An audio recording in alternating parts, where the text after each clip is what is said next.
تعالى حدثنا يحيى بن بكير قال حدثنا الليث عن عقيل عن ابن شهاب عن عروة بن الزبير عن عائشة أم المؤمنين رضي الله عنها أنها قالت أول ما بدي به رسول الله صلى الله عليه وسلم من الوحي الرؤيا الصالحة في النوم فكان لا يرى رؤيا إلا جاءت مثل فلق الصبح ثم حبب إليه الخلاء وكان يخلو بغار حراء فيتهنس فيه وهو تعبد الليالي ذوات العدد قبل أن ينزع إلى أهله ويتزود لذلك ثم يرجع إلى خديجة فيتزود لمثلها حتى جاءه الحق وهو في غار حراء الحديث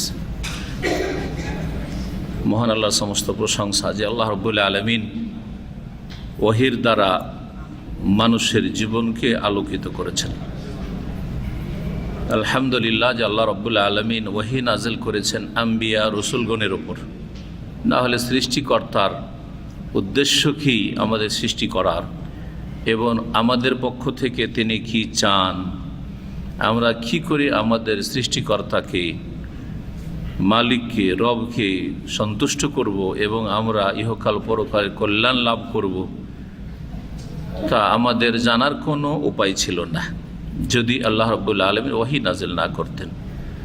যা নাজিল হয়েছে সমস্ত আম্বিয়া রসুলগণের ওপর, আর বিশেষ করে শেষ নবী মুহাম্মদুর রাসূলুল্লাহ সাল্লাল্লাহু আলাইহি সাল্লামকে আল্লাহ রাব্বুল আলামিন ওহীর দ্বারা সম্মানিত করেছেন এবং ওহীর দাওয়াত দিতে বলেছেন। এই জন্য আল্লাহ ওহী নাজিল করেছেন।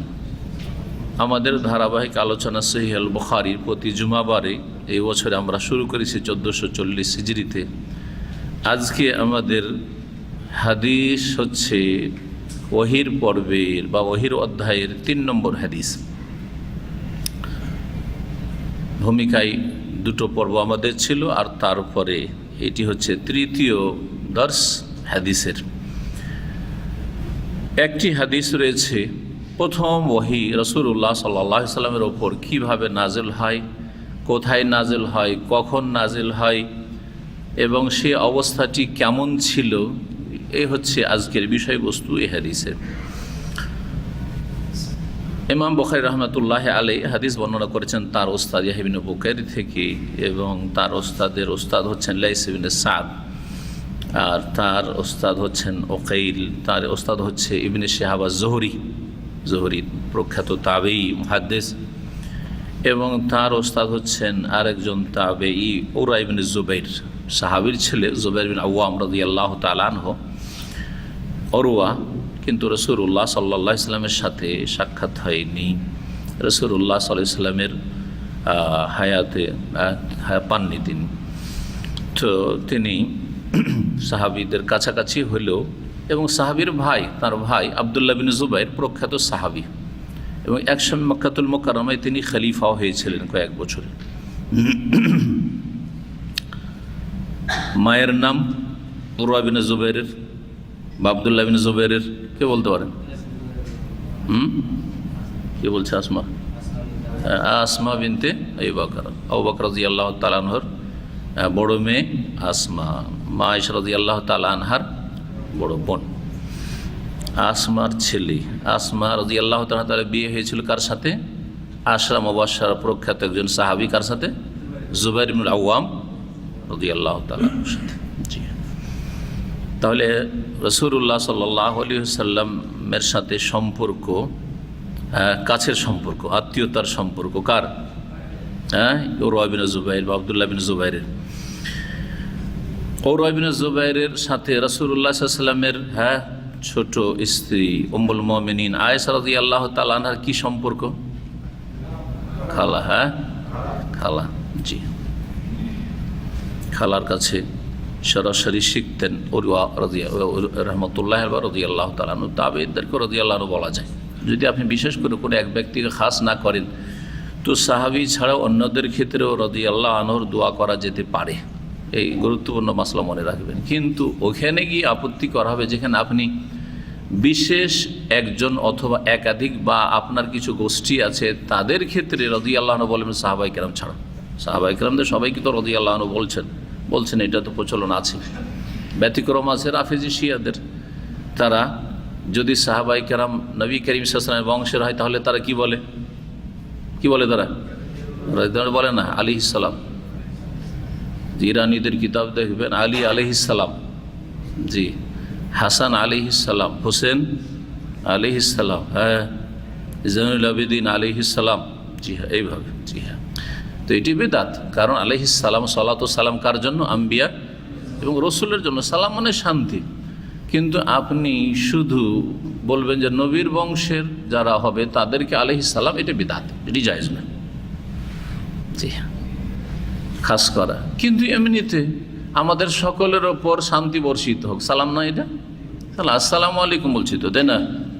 তো ওই অর্থে যে কোনো ব্যক্তিকে যদি কোনো সময় বলে দেয় তাহলে এমন কিছু নাজায়েজের বিষয় নয়, কিন্তু যখনই খাস করা হবে তখনই সেটা নাজায়েজ হয়ে যাবে। যেমন মজহাবের অন্ধ মোকাল্লেদরা অনেকে নিজ নিজ ইমামকে, শুধু নিজ ইমামকে রাদিয়াল্লাহু আনহু, এটা আপত্তিকর।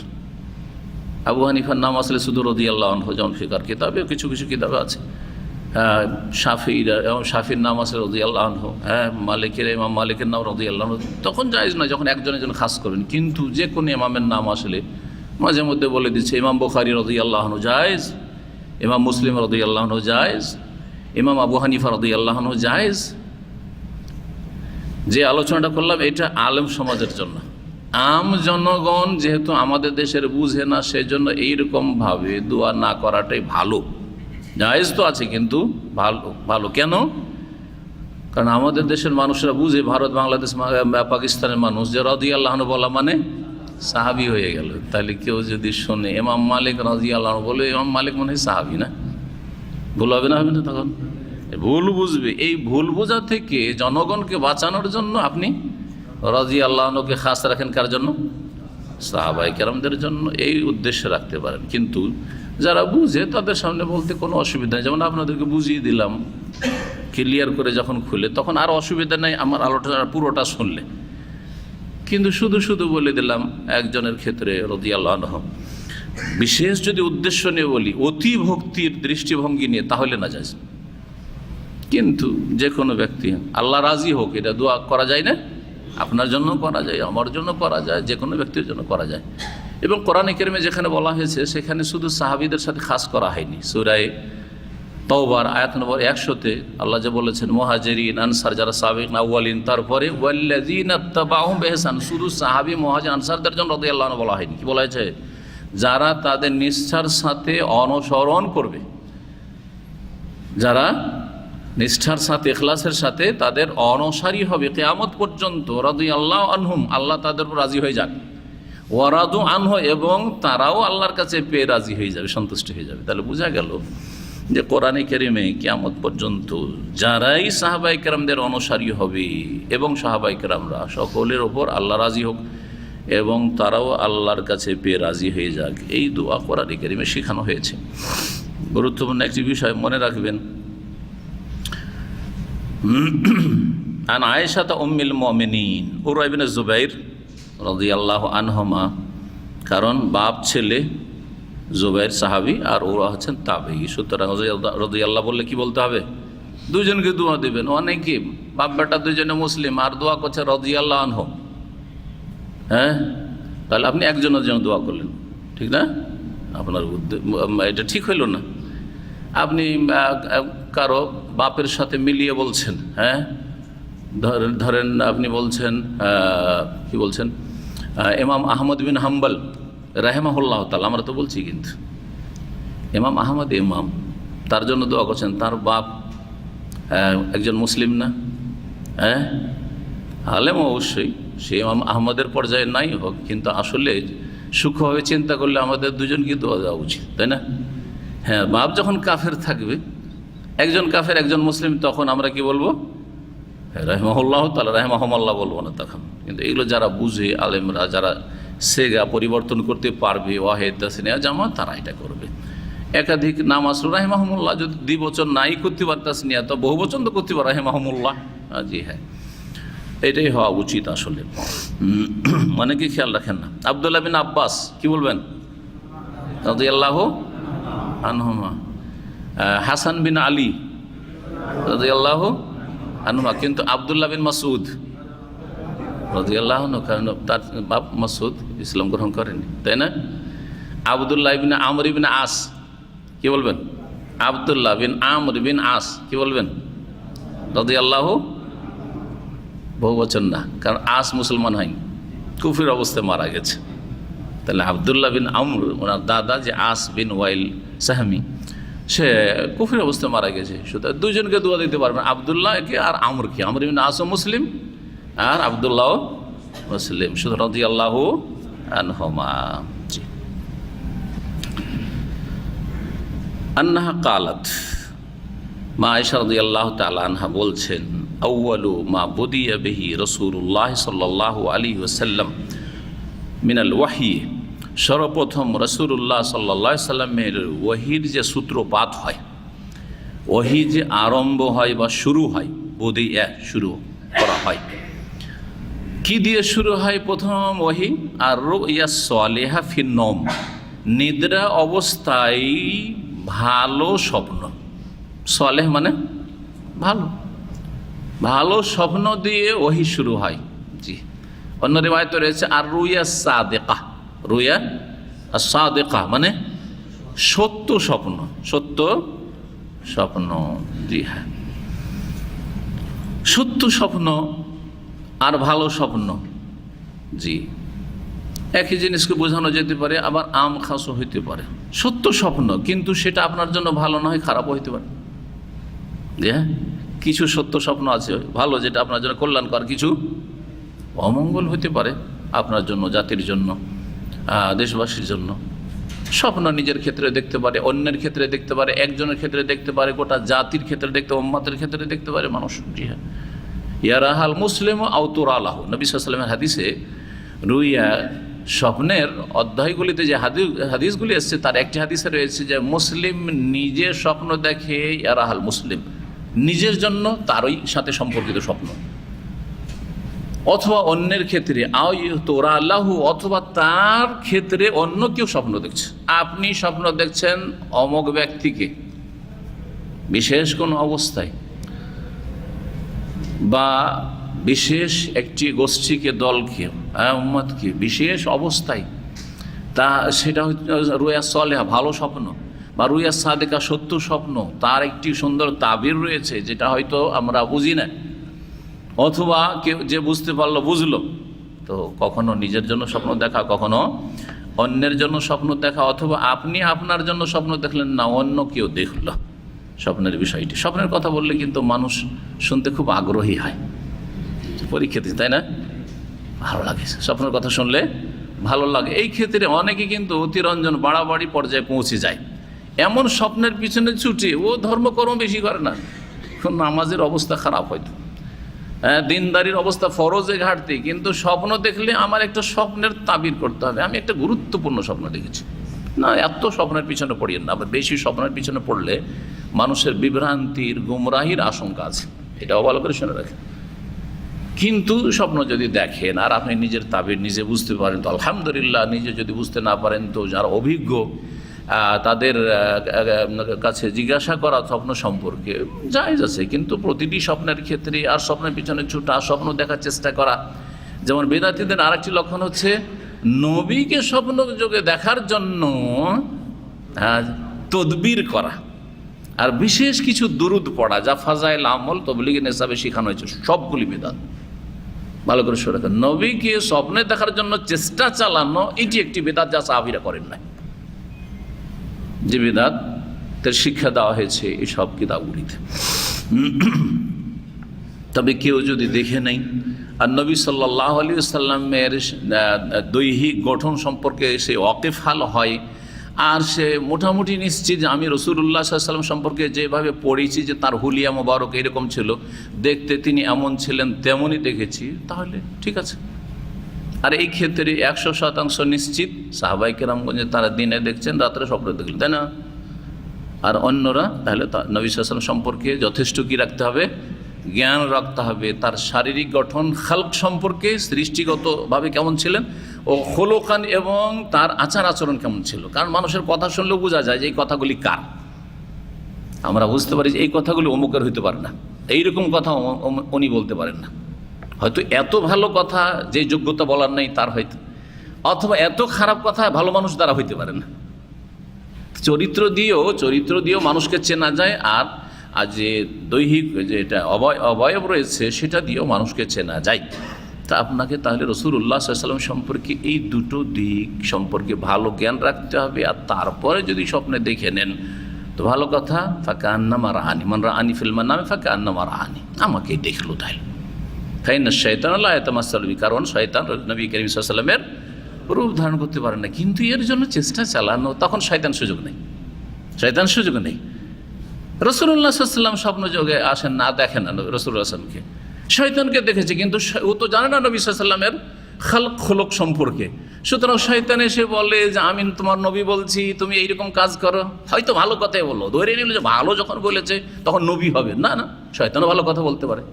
আয়াতুল কুরসির ফজিলত কে শিখিয়েছিল? তো শয়তান যে ভালো কথা বলবে না কখনোই এমনটা তো নয় আসলে। আবার ভালো বলতে বলতে বিষ ঢুকাইতে পারে। কিছু ভালো কথা বললো, দেখো তোমার নামাজে কিন্তু ঘাটতি আছে, আমি রাসূলুল্লাহ বলছি তুমি নামাজ ছাড়িও না, হ্যাঁ তুমি যদি ভালাই চাও তা নামাজ ছাড়িও না। এই দু চারটি কথা নসিহত করে তোমার আখলাক চরিত্রটা ভালো করো, তোমার মধ্যে এই দোষ আছে। তারপরে বললো দেখো আর একটা কথা বলছি যেটা কেউ জানে না, তোমাদের গ্রামের ওই মাথাতে আল্লাহর ওলি শুয়ে আছে। দিল একবারে শিরকের রাস্তা দেখি, হ্যাঁ জি জি, ভালোর সাথে খারাপ মিশি। এইভাবে মাজার পূজা শুরু হয়েছে। ভালো করে শুনেন, এক সুফিবাদে মাজার পূজা শুরু করিয়েছে, আর এই যে স্বপ্নের পিছনে ছোটা, জি জাহেলদের স্বপ্নর পিছনে দৌড় দেওয়া মানুষকে গুমরাহ করেছে। আলেম যদি হয় সত্যি আর স্বপ্ন ভালো স্বপ্ন দেখে, অথবা নেক মানুষ, আলেম না হোক, আবেদ নেক পরেজগার মানুষ স্বপ্নে দেখে, ভালো কথা। যাই হোক, হাদিসটা শেষ করি। রাসূলুল্লাহ সাল্লাল্লাহু আলাইহি ওয়াসাল্লামের সর্বপ্রথম যে ওহী শুরু হয় কি দিয়ে? আর রুইয়া সালেহা ফি নওমে, সেটি নেক ভালো স্বপ্ন হইতো নিদ্রাজ অবস্থায়, ঘুমের অবস্থায়। তাহলে জাগ্রত স্বপ্ন হয় না, স্বপ্ন কখন হয়? ঘুমের অবস্থায় হয়। সেই স্বপ্ন সত্য হইতো, সালেহাও ছিল আর সাদেকাও ছিল। ভালো স্বপ্ন হইতো আর সত্য স্বপ্ন হইতো, মন্দ কোনো স্বপ্ন ছিল না আর মিথ্যা স্বপ্নও ছিল না। ফাকান আল্লাহ ইয়ারা রুইয়ান, সুতরাং তিনি যে কোনো স্বপ্ন দেখতেন, রাতে দেখলেন ইল্লা জাআত মিসলা ফালাকিস সুবহে, সেটা প্রকাশ পেয়ে যেত ভোর হওয়ার মতো। যেমন রাতের পরে ভোর হওয়া নিশ্চিত, তেমন তার স্বপ্নের বিবরণ বা স্বপ্নের বাস্তবায়ন নিশ্চিত। এইরকম সেই দিনই নয়, কিন্তু যা দেখতেন তাই ঘটত, যা দেখতেন তাই ঘটত। এইভাবে স্বপ্ন দেখতে থাকে রাসূলুল্লাহ সাল্লাল্লাহু আলাইহি ওয়াসাল্লাম। এই স্বপ্ন দেখার মিয়াদ বা সময়কাল ছিল 6 মাস। ভালো করে শোনেন, সিরাতুন নবীর কিতাবাদিতে রয়েছে যে রাসূলুল্লাহ সাল্লাল্লাহু আলাইহি ওয়াসাল্লাম প্রথম এই 40 বছরে পদার্পণ করার সাথে বা কাছাকাছি সময়ে দীর্ঘ 6 মাস ধরে এইরকম সত্য স্বপ্ন আর ভালো স্বপ্ন দেখতে থেকেছেন। তাহলে স্বপ্নের মাধ্যমে যে রাসূলুল্লাহ সাল্লাল্লাহু আলাইহি ওয়াসাল্লামকে ওহী শুরু হয়েছিল সেটা ছিল কতদিনের? 6 মাসের ছিল। এই রহস্যের কারণে রাসূলুল্লাহ সাল্লাল্লাহু আলাইহি ওয়াসাল্লামের একটি হাদিস রয়েছে যার ব্যাখ্যা আমরা সহজে বুঝতে পারি। সেটা হচ্ছে যে রুয়াল মুমিনি জুজউম মিন 46 জুজআম মিনান নবুওয়াতি, একজন মুমিন মুসলিমের স্বপ্ন 46 নবুয়াতের এই 46 ভাগের কি 1 ভাগ, 46 ভাগের 1 ভাগ। 46 ভাগের 1 ভাগ হইলে কত হয়? ভাগ করেন। নবী সাল্লাল্লাহু আলাইহি ওয়াসাল্লাম 40 বছর বয়সের নবী হলেন, নবুয়ত রিসালাত পেলেন, আর 23 বছর হচ্ছে নবুয়তি জীবন। ইন্তেকাল করলেন 63 বছর বয়সে, ঠিক না? তাহলে 23 বছর, 23 দুগুণে কত হয়? 46 হয়। 46 ভাগের 1 ভাগ হচ্ছে কি? রুয়াল মোমেন, মোমিনের খাব, মোমিনের স্বপ্ন। তার মানে রাসূলুল্লাহ সাল্লাল্লাহু আলাইহি ওয়াসাল্লাম নবুয়তের পিরিয়ডে যে স্বপ্ন দেখেছেন সেটা কত দিনে ছিল? এখন বুঝে 6 মাস ছিল। বুঝতে পারলেন? জি, দুটো হাদিসের ব্যাখ্যা মিলিয়ে জি 6 মাস স্বপ্ন দেখেছেন। তা রাসূলুল্লাহ সাল্লাল্লাহু আলাইহি ওয়াসাল্লামের স্বপ্ন দেখা শুরু হয়ে গিয়েছিল হীরা পাহাড়ের গুহায় যাওয়ার আগে। আরও সূক্ষ্ম কথাগুলি শোনেন। জি হ্যাঁ, রাসূলুল্লাহ সাল্লাল্লাহু আলাইহি ওয়াসাল্লামের স্বপ্ন যেহেতু 6 মাসের শুরু হয়ে গিয়েছিল কখন?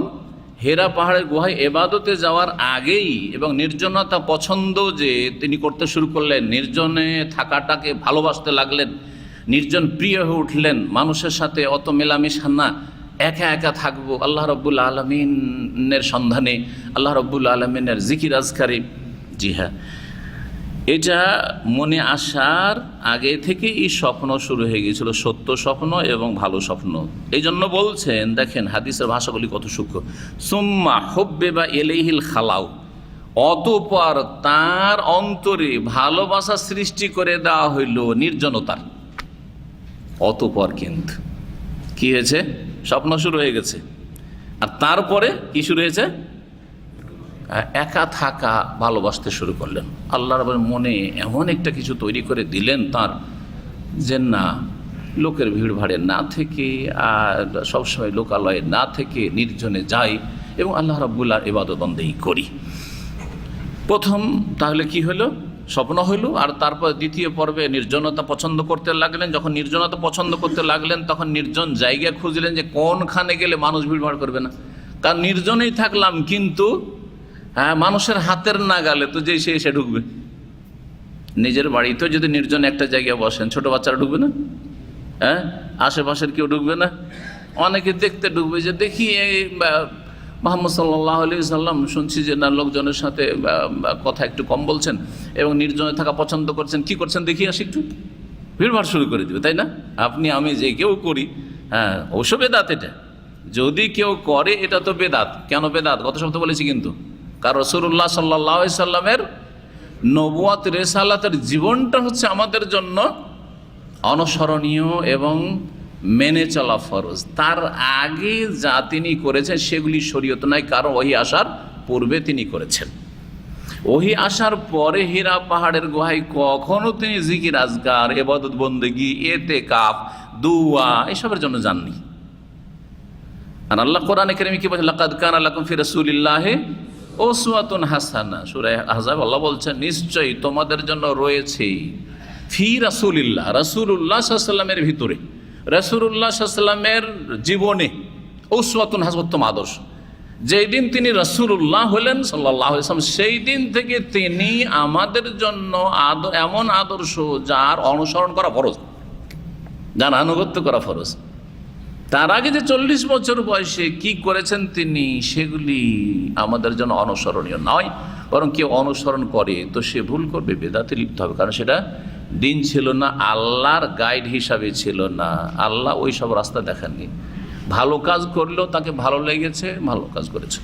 হ্যাঁ, কিছু জনকল্যাণমূলক ভালো কাজ সেটা অনেক কে করে কুফরি অবস্থায়, তাই না? করছে না? তো তারা অমুসলিম যদি ভালো কাজ করে তো আমরা করবো না? কল্যাণমূলক কাজ, সেবামূলক কাজ, জনকল্যাণমূলক কাজ, মানুষের উপকার করা, মানুষের পাশে দাঁড়ানো, জুলমের অবসান ঘটানো, মজলুমের নির্যাতিতদের সাহায্য করা ইত্যাদি ভালো জিনিস, এগুলো জিনিস সবসময় করবো। অমুসলিমরা করুক আর নাই করুক, আমরা ওদের আগে করবো আমরা, কারণ ইসলাম আমাদেরকে শিখিয়েছে, আল্লাহ শিখিয়েছে, রাসূল শিখিয়েছেন।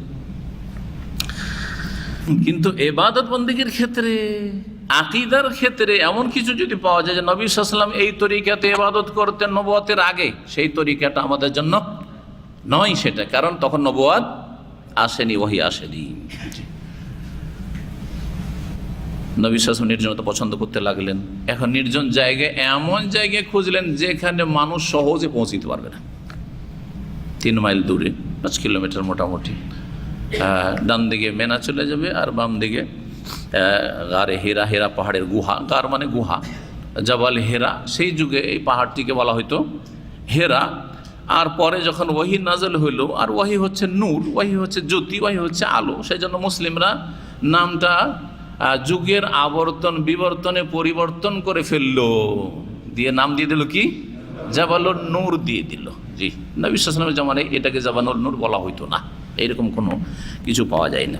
নাম পরিবর্তন হয়ে থাকে, নাম পরিবর্তন হয়েই থাকে। জি হ্যাঁ, জায়গার নাম, বিভিন্ন ক্ষেত্রের নাম পরিবর্তন হয়। জি, ফায়াতাহান্নাসু ফীহি, সেখানে গিয়ে ওয়াকানা ইয়াখলু বিগারে হিরা, তিনি নির্জনতা অবলম্বন করলেন হীরা পাহাড়ের গুহায় গিয়ে। তখন নির্জনতা পছন্দ করলেন, তারপরে চলে গেলেন, জায়গা খুঁজলেন যে কোন জায়গায় যাওয়া যায়, হীরা পাহাড়ের গুহায়। ফায়াতাহান্নাসু ফীহি, সেখানে গিয়ে ইয়াতাহান্নাস মানে ইয়াতাআব্বাদু, ইবাদত করা শুরু করলেন। জি, ইবাদত বন্দেগী করা শুরু করলেন। তাহান্নাস শব্দটি যেহেতু মুশকিল শব্দ, সেই জন্যই কোনো বর্ণনাকারী এর ব্যাখ্যা করে দিয়েছেন ইমাম জুহরি অথবা অন্য কেউ, ওয়াহুয়া তাআব্বুদ, সেটা হচ্ছে ইবাদত বন্দেগী করা, আল-লায়ালি, কয়েক রাত ধরে, জাওয়াতিল আদাদ, কয়েকটি রাত ধরে। এই লায়ালি বহু বচন, যে ওরই ব্যাখ্যার জন্য জাওয়াতিল আদাদ, কয়েকটি রাতের জন্য চলে যেতেন, কয়েক রাতের জন্য খাবার দাবার যতটা নিয়ে যাওয়া যায় নিয়ে চলে যেতেন, আর সেখানে ইবাদতবন্দি করতেন। কাবলা আন ইয়ানজিলা আহলিহি, নিজ পরিবারের কাছে ফেরার আগে।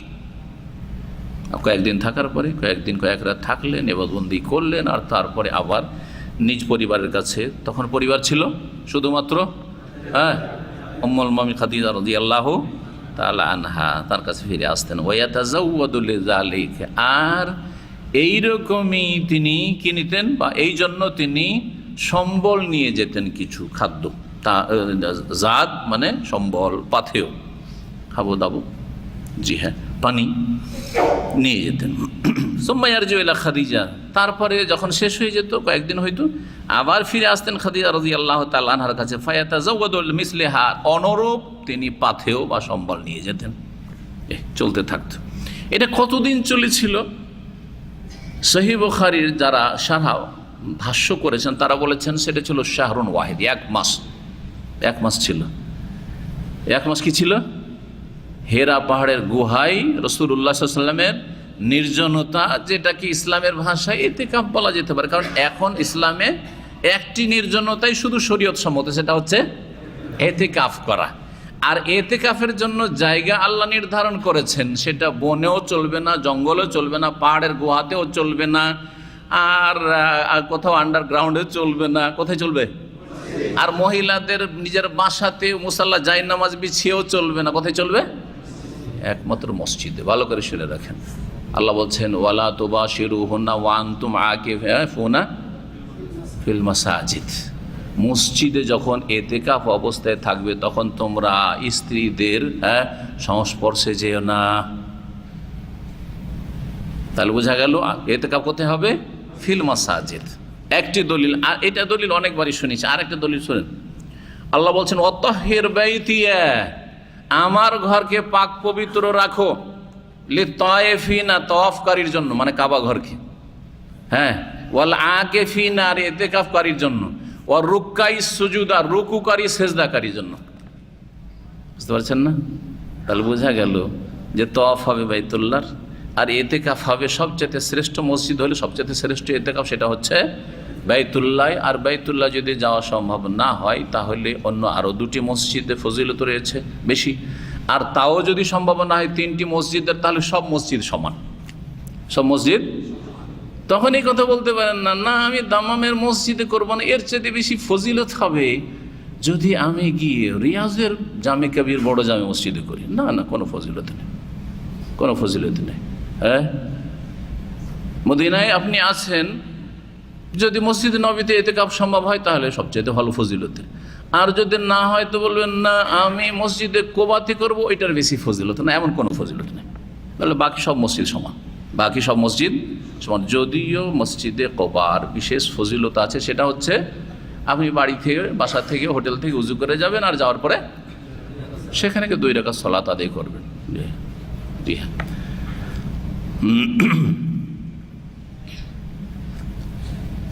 রাসূলুল্লাহ সাল্লাল্লাহু আলাইহি ওয়াসাল্লাম এইভাবে 1 মাস ধরে ইবাদত বন্দি করতে থাকেন। ইবাদতের ধরন কি ছিল এটা নিয়ে ভাষ্যকাররা আলোচনা করেছেন। কোনো হাদিসে কোনো কথা এই ব্যাপারে বলা হয়নি, কারণ যদি এগুলো বিষয় শরীয়ত সম্মত হইতো আর আমাদের জন্য করণীয় হইতো, অনুসরণীয় হইতো, তাহলে অবশ্যই রাসূলুল্লাহ সাল্লাল্লাহু আলাইহি ওয়াসাল্লাম বলে দিতেন যে দেখো আমি কিন্তু নবুয়ত প্রাপ্তির আগে এই তরিকাতে ইবাদত করতাম। যেহেতু আমাদের জন্য ওগুলো অনুসরণীয় নাই, চলবে না ওই সব মানা, ওই সব আমল করা, যার ফলে রাসূলুল্লাহ সাল্লাল্লাহু আলাইহি ওয়াসাল্লাম কিছুই বলেননি, তার বিবিও বলেননি। হ্যাঁ, তার আপনজনরা কখনো তো জিজ্ঞেস করবেন যে আচ্ছা বলেন তো ফাতেমা রাদিয়াল্লাহু তাআলা, আব্বা আব্বা আপনি কিভাবে কি তরিকা ইবাদতবন্দি করতেন, কি করতেন হীরা পাহাড়ের গুহায়? জিজ্ঞাসা করেননি, তিনি উত্তরও দেননি, কারণ তারাও জানতেন ভালো করে যে ওগুলো আমাদের জন্য অনুসরণের বিষয় নয়। ভালো করে শুনে রাখেন। জি হ্যাঁ, গত সপ্তাহে জন্য বলেছি, এই সুফিরা যে বন জঙ্গলে ইবাদত করা আর বন জঙ্গলে গিয়ে জিকির আর ফিকির করা, খানকাতে জিকির আর ফিকির করা, এসব হ্যাঁ খানকাহি যে ধর্ম, এটা কোত্থেকে এসছে? তাহলে এটা এসছে খ্রিস্টানদের, বৈরাগীদের থেকে, হ্যাঁ রাহেবদের থেকে, সংসার ত্যাগীদের থেকে। রাসূলুল্লাহ সাল্লাল্লাহু আলাইহি ওয়াসাল্লাম কঠোরভাবে নিষেধ করেছে লা রহবানিয়াতা ফিল ইসলাম, ইসলামে বৈরাগ্যবাদের বা সংসার ত্যাগী হওয়ার কোনো অবকাশ নেই। বন জঙ্গলে চলে যাব, সংসার ত্যাগ করে দিয়ে ইবাদতবন্দি করব, কোনো গর্তে গুহায় গিয়ে আত্মগোপন করে সেখানে জিকির ফিকির করব, খানকা বানাবার সেখানে জিকির ফিকির করব, তরবিও তার রিয়াজত করব, যেগুলো সুফিদের ভাষা। না না না, এগুলো নাই ইসলামে আসলে। সাবধান এগুলো থেকে। জি হ্যাঁ, আল্লাহর মুরিদ হন। জি হ্যাঁ, আল্লাহ সন্তুষ্টি পাওয়ার জন্য। রাসূলুল্লাহ সাল্লাল্লাহু আলাইহি সাল্লামকে চান আপনি, তার মুরিদ হন রাসূলুল্লাহ সাল্লাল্লাহু আলাইহি সাল্লামের অনুসরণ করার জন্য। জি হ্যাঁ, জি হ্যাঁ, বাকি মানুষের মুরিদ হবেন না, কোনো মানুষের, কোনো আলেমের, কোনো পীর মাশায়েখের কারো মুরিদ হবেন না, এটা ইসলাম শেখানি। জি, আল্লাহকে চাইতে হবে, রাসূলুল্লাহ সাল্লাল্লাহু আলাইহি ওয়াসাল্লামের তরিকা চাইতে হবে। হ্যাঁ, রাসূলুল্লাহর তরিকা চাইতে হবে। মুরিদ মানে যে চায় তাকে মুরিদ বলা হয়। জি, আপনি পীরকে চাইবেন না, আল্লাহ সন্তুষ্টি চাইবেন, আল্লাহকে চাইবেন, আল্লাহর ইবাদত চাইবেন এবং রাসূলুল্লাহ সাল্লাল্লাহু আলাইহি ওয়াসাল্লামের অনুসরণ আর আনুগত্য চাইবেন।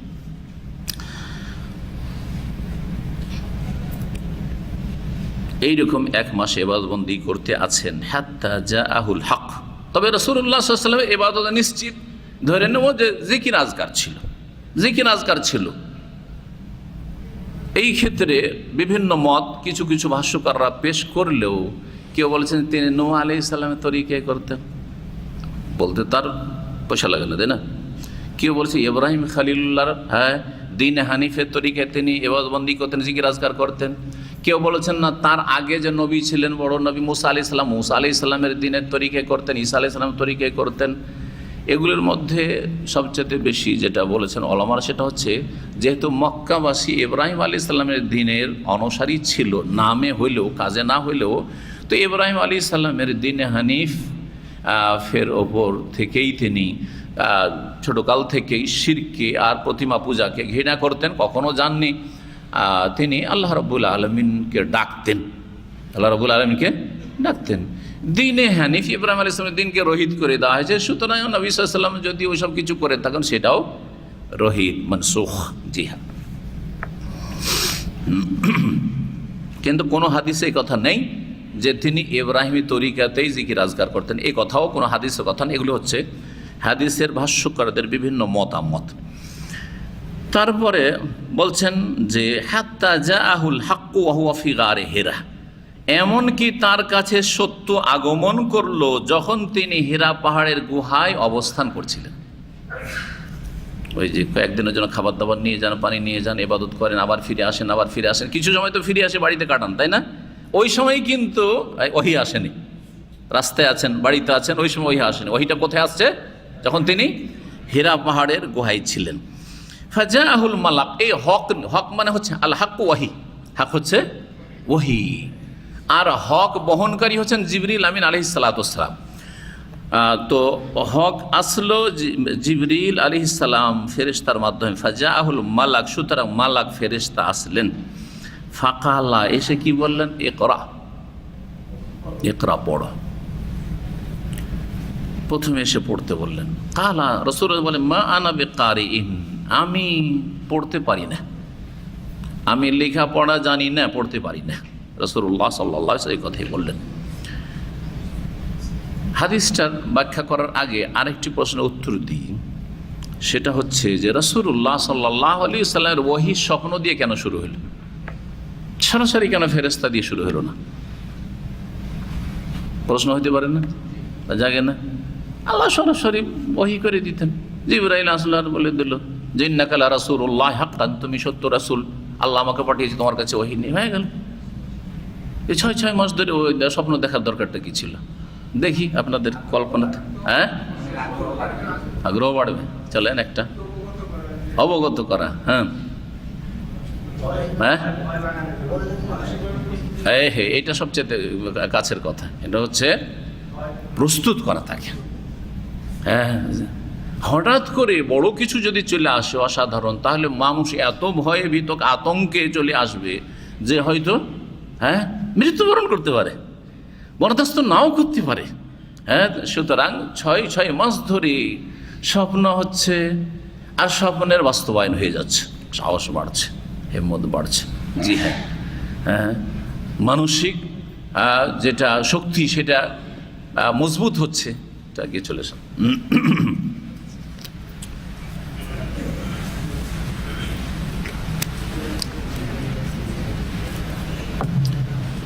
তার সাথে সাথে এর মাধ্যমে এর পরে যে বিপদ আপদ আসতে যাচ্ছে, শত্রুতা, কাফেরদের শত্রুতা আর সম্মুখীন হইতে হবে, কাফেরদের বিরোধিতার যে সম্মুখীন হইতে হবে, এর মোকাবেলা, এই পরিস্থিতির মোকাবেলাতেও যে দাঁড়িয়ে থাকতে হবে অটল হয়ে, এর জন্য প্রস্তুতি। মানুষ যখন এমন কিছু অসাধারণ কিছু উপলব্ধি করতে পারে, তখন তার শক্তি বাড়ে, মনোবল বাড়ে। জি, মা আনাবে কারিন, আমি পড়তে যাই না, প্রথমবার বলছেন। কালা নবী সাল্লাল্লাহু আলাইহি ওয়াসাল্লাম, ফাখাযানি, তখন জিবরিল আমিন আমাকে ধরে ফেললেন, ফাগাত্তানি, আমাকে চাপ দিলেন ধরে, হাত্তা বালাগা মিন্নিল জাহদু, এমন কি আমার সীমাহীন কষ্ট হইল। আল জাহদ জিমে ফাতা দিয়েও পড়তে পারেন আর দম্মা দিয়েও পড়তে পারেন, দুটোর অর্থ আলাদা আলাদা। যদি সেটা জাহাদ পড়েন, যেমন এইখানে জাহাদি করেছে, একটাই শুধু লিখেছে। জাহাদে আজহদ মানে হচ্ছে আল মাশাক্কা, কষ্ট, আল গায়া, সীমাহীন কষ্ট। একবারে কষ্টের শেষ সীমানায় পৌঁছে গেলাম, চরম কষ্ট হইল, এমনভাবে চেপে ধরে যায়, আপনি কি কষ্ট, এরকম চাপ দিলেন। আর জহজিদ বলা হয়, যেন একটি দোয়া আছে, আল্লাহুম্মা ইন্নী আউযু বিকা মিন জাহদিল বালাই, আল্লাহ বালা, পরীক্ষার কষ্ট থেকে তোমার আশ্রয় নিচ্ছি, পরীক্ষার কষ্টে না পড়ি আমি, এমন কষ্ট যার বরদাস্ত করতে পারছি না, তোমার পরীক্ষা বালা মুসিবত এমন আসলো, আল্লাহুম্মা ইন্নী আউযু বিকা মিন জাহদিল বালাই। জহুদ যদি বলেন, জহুদ, হ্যাঁ, জহুদ মানে হচ্ছে তাকা, হ্যাঁ, জহুদ মানে হচ্ছে পরিশ্রম, জি, মেহনত, পরিশ্রম, শক্তি। জি, তো তখন অর্থ হবে যে আমাকে এমন চাপ দেওয়া হলো যে আমার কি কঠোর কি হলো পরিশ্রম, অথবা আমার গায়ে যতটা শক্তি ছিল, শক্তি মনে হয় ওতে ক্ষয় হয়ে গেল। হাত্তা বালাগা মিন্নিল জহদ, হাত্তা বালাগা মিন্নিল জহদু মাবলাগাহু। জি হ্যাঁ, এই হচ্ছে অর্থ। রাসূলুল্লাহ সাল্লাল্লাহু আলাইহি ওয়াসাল্লাম এইভাবে 3 বার করে চেপে ধরা হয়েছে। কেন চেপে ধরা হয়েছে? আর যদি চেপে ধরা হয়, তো এই চেপে ধরা কি কেউ করতে পারে? এই অধিকার কাউকে দেওয়া হয়েছে যে আপনি একজন মুরব্বী মানুষ, খুব পরহেজগার মানুষ, একটা সাধারণ মানুষকে ভালো কিছু কাজের জন্য প্রস্তুত করার জন্য চেপে ধরবেন? এটা কেন বলছি? কারণ পীরদের কাছে এইসব ধর্মকর্ম আছে, কিন্তু আছে। হ্যাঁ, মরিদান ওদের চেপে ধরার দরকার হয় না, বরং তাওয়াজ্জু, নজরে নজর দিলে কলবকে আলোকিত করে দেয়। আরও কত কি আছে। বরং শুধু তাই নয়, যদি খারাপ দৃষ্টি দেয়, রাগের দৃষ্টিতে তাকায়, তাহলে ও একেবারে কি হয়ে যাবে, ছাই হয়ে যাবে, ছারখার হয়ে যাবে। সমস্ত কথা সুফিদের কিতাব আছে, কিন্তু আউযুবিল্লাহ। রাসূলুল্লাহ সাল্লাল্লাহু আলাইহি ওয়াসাল্লামকে জিবরাইল আলাইহিস সালাম চেপে ধরেছেন। জি হ্যাঁ, মানুষকে যদি চেপে ধরা হয়, আরে গোটা শরীরটা চেপে না ধরে হাতখানা চেপে দেন। একটা লোক অমনোযোগী, আপনি কথা বলছেন ওর সাথে, ও কথা খুব একটা মনোযোগী শুনছে না, এইদিকেও তাল দিচ্ছে ওইদিকেও তাল দিচ্ছে। আজকাল মোবাইল আর নেটের ফেতনা যুগতে বুঝতেই পারেন। পারিবারিক মিটিং হচ্ছে, বাপ মা ছেলে মেয়েদেরকে নিয়ে মিটিং করছে, সবার হাতে একটা করে মোবাইল, ও হুঁ করছে আর মোবাইলও টিপছে। কি মিটিং চললো? কোনো গঠনমূলক কাজ হয় না। হ্যাঁ, সম্পর্ক ছিন্ন ভিন্ন হয়ে যাচ্ছে, বাপ মায়ের সাথে ছেলে মেয়েদের সম্পর্ক ভালো নেই। এই জন্য বড়ই ক্ষতি করছে এই মোবাইল আর ইন্টারনেট কিন্তু মানুষের। জি, আর বড়ই বেয়াদবি বাপ মায়ের সাথে, যে বাপ মায়ের সামনে বসবেন, হ্যাঁ, অথবা ওস্তাদের সামনে বসবেন আর এদিকে মোবাইলও টিপবেন, এদিকে তো হাদিসে দর্শক বসে আছেন আর এদিকে আমার কাছে একটু দেখি, ওই তো লাইভ চলছে তো একটু দেখি, আমিও খুলে দেখি। এই কাজের জন্য বলছেন, তোর বাসায় বসে লাইভ দেখতেন আপনি, এটা আপনাদের জন্য না। হ্যাঁ, দেখি কে কে আছে, কে কে শেয়ার করছে আর কে কে ওতে আছে, অনলাইনে আছে। হাউজুবিল্লাহ, এটা বেয়াদবি। এটা আসলে বাপ মায়ের সাথে চরম, বিশেষ করে বাপ মা বড়রা কেউ যদি থাকে আর তার সামনে মোবাইল খুলে রাখা আর মোবাইল দেখা, একটু এদিকেও তাকাচ্ছেন, হ্যাঁ এদিকেও এরকম করছেন, নাজায়েজ কাজগুলো, নাজায়েজ কাজগুলো। ছেলে মেয়েদের এইসব তরবিয়ত করা অত্যন্ত জরুরি। জি, এতে বাপ মায়ের মনে কষ্ট হবে, কষ্ট হবে। অনেক সময় বলতে পারছেন না, কারণ হয়তো বৃদ্ধ হয়ে গেছে আর ছেলে খাওয়াচ্ছে, এদেরকে কিছু বলাও যাবে না, বললেও ঝামেলা আছে, তাই না? সুতরাং মনের কষ্ট নিয়ে, মনের বিষ নিয়ে মনেই রাখছে, আর হ্যাঁ বাপ মায়ের অসন্তুষ্টির কারণে আল্লাহ আপনার উপর নারাজ হয়ে যাচ্ছে। জি, কিন্তু আপনি হয়তো খেয়াল করেন না এটা, না? যখন বাপ মা কথা বলবে তখন আপনি চোখে চোখ মিলিয়ে না, ওটাও একটা বেয়াদবি, কিন্তু চোখে চোখ দিয়ে কথা বলা না, একটু চোখটাকে নিচে রেখে। কারণ বড়দের চোখে চোখ মিলিয়ে কথা বলতে আমরা লজ্জা পাই, তাই না? স্বাভাবিক। তো আপনার কাছে বাপ মা কত বড় চিন্তা করেন, অনেকে যে চোখে চোখ মিলিয়ে কথা বললে ওতে তখন ওই আদবটা থাকে না, ওই শ্রদ্ধা থাকে না, ধীরে ধীরে বেয়াদবি চলে আসে। চোখে চোখ মিলিয়ে অভ্যাসে আছে, ভালো কথাতে হয়তো চোখে চোখ মিলিয়ে কথা বলেছেন, এক সময় হলো কি একটু রেগে উঠলেন আর চোখে চোখ মিলিয়ে কথা বললেন, হ্যাঁ চোখ লাল হয়ে গেছে রাগে, আর বাপকে সম্বোধন করছেন, মাকে সম্বোধন করছেন, কত বড় বেয়াদবি হয়ে গেল। কিন্তু